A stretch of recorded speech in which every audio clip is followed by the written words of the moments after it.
j'adore ce fond d'écran en fait, puisque il est très simple et je sais pas, ça m'apaise à chaque fois quand je vois des dessins. Donc là je suis dans mon écran d'accueil où il y a vraiment des choses basiques que vous retrouvez dans tous les iPhones, c'est-à-dire FaceTime pour quand je veux appeler. Je me sers très rarement de l'application FaceTime en elle-même. Quand je veux appeler en FaceTime en général, je passe par contact et je vais sur la personne que je veux appeler.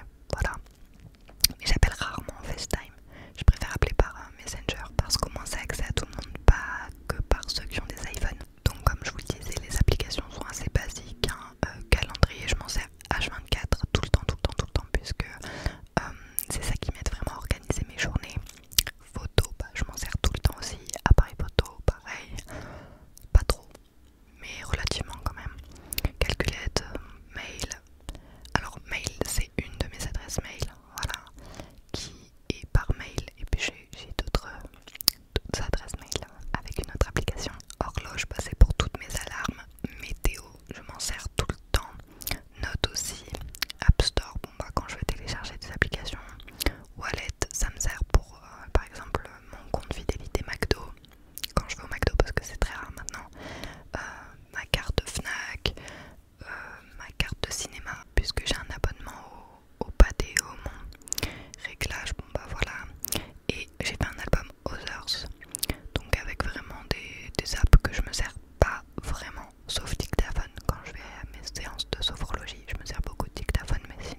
où j'ai vraiment fait des tableaux, en gros des tableaux, et dedans il y a des sous-tableaux, donc c'est un peu comme dossier et comment on appelle ça, sous-fichier ou un truc dans le genre, bref. Donc là pour la maison j'ai vraiment enregistré plein de trucs, pour les looks aussi, voilà, pour quand on aura un chien, les make-up, les tatouages et les idées de style pour Lucas par exemple, voilà. Et je trouve que c'est, voilà, c'est inspirant, et c'est surtout de là que je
Muji, c'est l'application pour faire des photos rétro. J'adore Mojo, StoryArt, StoryLux et H, c'est pour faire des stories.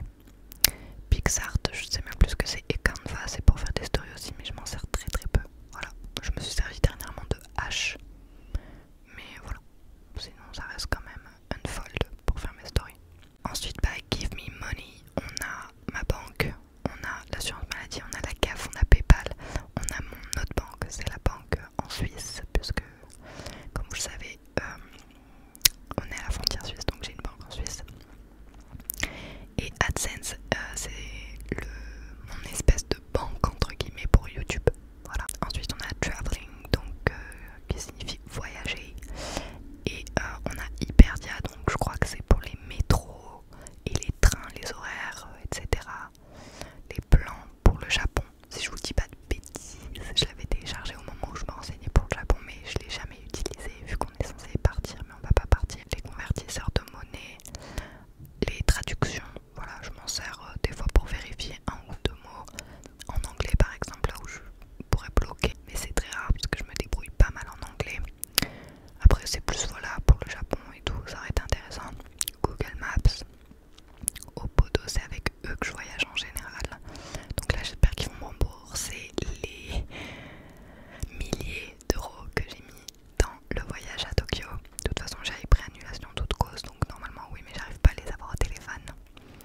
Et DJI Mimo, c'est l'application pour ma caméra de vlog, pour que je puisse voir, avoir un retour écran. Ensuite, je sais pas pourquoi je l'ai appelé Easy Way, on a Uber, donc Uber on l'a utilisé pour Amsterdam. J'avais jamais utilisé Uber avant, donc franchement trop bien, l'application est tout, trop simple. Google Home, bah on a Google Home. Caméra Connect, c'est pour avoir le retour écran sur mon téléphone, mais ça déconne grave. Franchement l'application est pas ouf, mais je la garde quand même parce que c'est toujours utile. Waze, c'est le GPS. HP Smart, c'est pour numériser, imprimer mes documents depuis mon téléphone sur l'imprimante. Et l'imprimante que j'ai, c'est mon papa qui me l'a offert pour mon anniversaire. Et elle est trop bien, franchement on avait grave besoin d'une imprimante avec Lucas, donc c'est grave un cadeau utile. SFR et moi, TPG, c'est les transports en Suisse. Fnac, Respire Relax, c'est ma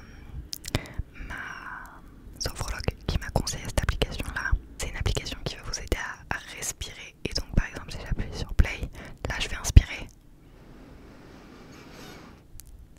j'arrive plus,